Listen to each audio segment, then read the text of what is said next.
श्री शिवाय नमस्तोभ्यम हर हर महादेव। देखिए दोस्तों, आप सभी लोगों को पता है कि कल सलाद पक्ष में पड़ने वाली आखिरी अमावस्या तिथि है। तो देखिए दोस्तों, पूज्य गुरुजी ने बताया है तो पित्त पक्ष के दौरान आपने अपने पितरों के लिए कोई भी उपाय नहीं किए हैं तो दोस्तों आपको पित्त पक्ष की आखिरी अमावस्या के दिन तो दोस्तों आपको यह एक चमत्कारी उपाय जरूर करना है। तो दोस्तों आपको मात्र 11 चावल के दाने से एक ऐसा अचूक उपाय करना है। तो देखिए दोस्तों, पूज्य गुरुजी ने कहा है यह आपकी 1 2 3 समस्याओं को दूर करने के लिए नहीं है, यह आपकी सारी समस्याओं को दूर करने के लिए है। तो देखिए दोस्तों, आपकी धन की प्राप्ति नहीं हो पा रही है, यदि आपका जो व्यापार है वो अच्छे से नहीं चल पा रहा है, या फिर आप नौकरी नहीं प्राप्त कर पा रहे हैं, या फिर आपकी नौकरी लग भी चुकी है आप उसमें तरक्की नहीं प्राप्त कर पा रहे हैं, या फिर आपके घर में लड़ाई झगड़ा बहुत अधिक होता है, या फिर आपके जीवन में तनाव की स्थिति बहुत अधिक बनी हुई है, या फिर आपके जीवन में किसी भी प्रकार की समस्या चल रही है, या फिर आपके जीवन में किसी भी प्रकार का रोग हो चुका है। तो देखिए दोस्तों, पूज्य गुरुजी ने कहा है तो इन सारी समस्याओं को दूर करने के लिए आपको ये छोटा सा उपाय जरूर करना है। तो चलिए दोस्तों, जान लेते हैं उस विशेष उपाय के बारे में। तो देखिए दोस्तों, उससे पहले आप सभी लोगों से एक निवेदन है, अगर आप चैनल पे पहली बार आए तो चैनल को सब्सक्राइब जरूर कर दें और कमेंट में ओम नमः शिवाय जरूर लिखें। तो देखिए दोस्तों, पित्त पक्ष के आखिरी दिन यानी कि अमावस्या के दिन पूज्य गुरुजी द्वारा बताए गए ये 3 विशेष चमत्कारी उपाय आपको जरूर करने हैं। तो देखिए दोस्तों, पहला उपाय उन लोगों को करना है जिनको उनके जीवन में आर्थिक समस्याओं को लेकर के बहुत परेशानी का सामना करना पड़ रहा है। एक एक रुपए को खर्च करने से पहले उन्हें कई बार सोचना पड़ रहा है। अगर धन उनके पास आ भी रहा है तो वो कहीं रोग में चला जाता है, कहीं बीमारी में चला जाता है। तो ऐसे लोगों को यह उपाय करना है। तो चलिए दोस्तों, जानते हैं इस उपाय के बारे में। तो देखिए दोस्तों, इस उपाय को करने के लिए आपको अपने घर से शुद्ध जल ले लेना है स्टील के लोटे में। तो देखिए दोस्तों, आपको लोटा स्टील का ही लेना है, आप तांबे या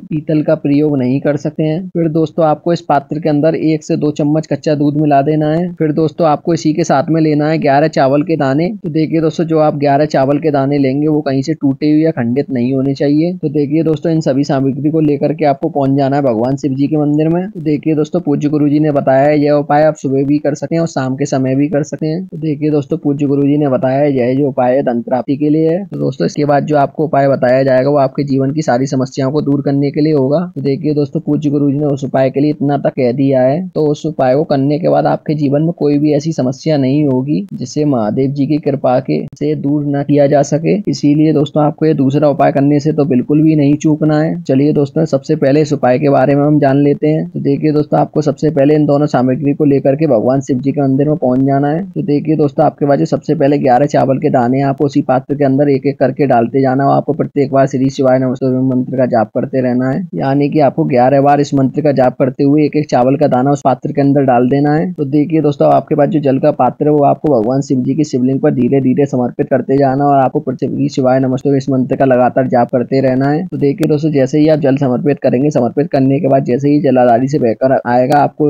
उसी पात्र में थोड़ा सा जल ले लेना है। फिर दोस्तों, आपको महादेव जी से प्रार्थना कर लेनी, हमारे जीवन में जितनी भी धन से जुड़ी हुई समस्याएं वो सभी दूर हों। फिर दोस्तों, आपको यह जल लेकर के पहुंच जाना है अपने घर पर। अब दोस्तों, आपको इस जल का थोड़ा सा छिड़काव अपने घर के मुख्य द्वार पर कर देना है। फिर दोस्तों, आपको श्री शिवाय नमस्तुभ्यं इस मंत्र का जाप कर लेना है। फिर दोस्तों, आपको अपने किचन में जहाँ भी आप अपने पीने वाला पानी रखते हैं, फिर दोस्तों आपको वहां पर भी इस जल का छिड़काव कर देना और आपको श्री शिवाय नमस्तुभ्यं इस मंत्र का जाप कर लेना है। फिर दोस्तों, आपको तीसरे नंबर पर अपने घर की तिजोरी के पास में जल का छिड़काव कर देना है वहीं पर, यानी कि दोस्तों आप अपना घर का धन जहाँ कर भी रखे हैं वहीं पर आपको इस जल का थोड़ा सा छिड़काव कर देना है। तो देखिए दोस्तों, जल का छिड़काव करते समय आपको श्री शिवाय नमस्तुभ्यं इस मंत्र का लगातार जाप करते रहना है। तो देखिए दोस्तों, पूज्य गुरुजी ने बताया है यदि पित्त पक्ष के आखिरी दिन यानी कि अमावस्या के दिन यह उपाय अगर हम कर लेते हैं तो हमारे जीवन में जो धन धान्य की समस्या है वो हमेशा के लिए समाप्त हो जाती है। तो चलिए अब दोस्तों जान लेते हैं पूज्य गुरुजी द्वारा बताए गए दूसरे विशेष चमत्कारी उपाय के बारे में। तो देखिए दोस्तों, पित्त पक्ष के दिनों में आप कोई भी उपाय कर सके या नहीं कर सके। तो देखिए दोस्तों, पित्त पक्ष के आखिरी दिन में आपको यह वाला शेष उपाय जरूर करना है। तो दोस्तों, केवल आपको यह उपाय अमावस्या के दिन ही करना है। तो देखिए दोस्तों, यदि आपके घर में रोग हो चुका है या फिर आप धन की समस्या को लेकर के परेशान है और आपका व्यापार अच्छे से नहीं चल पा रहा है, नौकरी में किसी न किसी प्रकार की समस्या आ रही है और घर में लगातार लड़ाई झगड़े होते ही रहते हैं और बच्चे आपकी कोई भी बात नहीं मानते हैं, या फिर दोस्तों आपके जीवन में किसी भी प्रकार की समस्या चल रही हो, तो दोस्तों आपको यह विशेष उपाय जरूर करना है। तो देखिए दोस्तों, इस उपाय को करने के लिए आपको तांबे के पात्र में अपने घर से शुद्ध जल लेना होगा। तो दोस्तों, इसी के साथ में आपको एक प्यारी सी बेलपत्र ले लेनी है। बेलपत्र अगर आपके पास नहीं है तो आप शिवलिंग से उठाकर पुनः शुद्ध जल से धो करके ले सकते हैं। तो दोस्तों, बेलपत्र को लेते समय आपको विशेष करके ध्यान रखना है बेलपत्र कहीं से कटी फटी या खंडित नहीं होनी चाहिए। तो अब दोस्तों, इन दोनों सामग्री को लेकर के आपको पहुंच जाना भगवान शिव जी के मंदिर में। तो देखिए दोस्तों पूज्य गुरुजी ने बताया यह उपाय भी आप सुबह से लेकर शाम तक किसी भी समय कर सकते हैं। तो देखिए दोस्तों आपको सबसे पहले एक कार्य करना है, जो शिवलिंग के सामने नंदी महाराज विराजमान होते हैं, तो दोस्तों सबसे पहले आपके पास जो एक बेलपत्र है वो आपको नंदी महाराज के सिर पर समर्पित कर देना है। तो देखिए दोस्तों बेलपत्र की जो चिकनी साइड है वो नंदी महाराज जी के सिर से स्पर्श होगी और इसकी जो डंडी है वो ऊपर की तरफ रहेगी। इस प्रकार से आपको नंदी महाराज जी के सिर पर इस बेलपत्र को समर्पित कर देना है। तो देखिए दोस्तों यह बेलपत्र आपको नंदी महाराज जी के सिर से स्पर्श करानी है। फिर दोस्तों आपको नंदी महाराज जी के सिर से इस बेलपत्र को उठाना और शिवलिंग पे विराजमान जो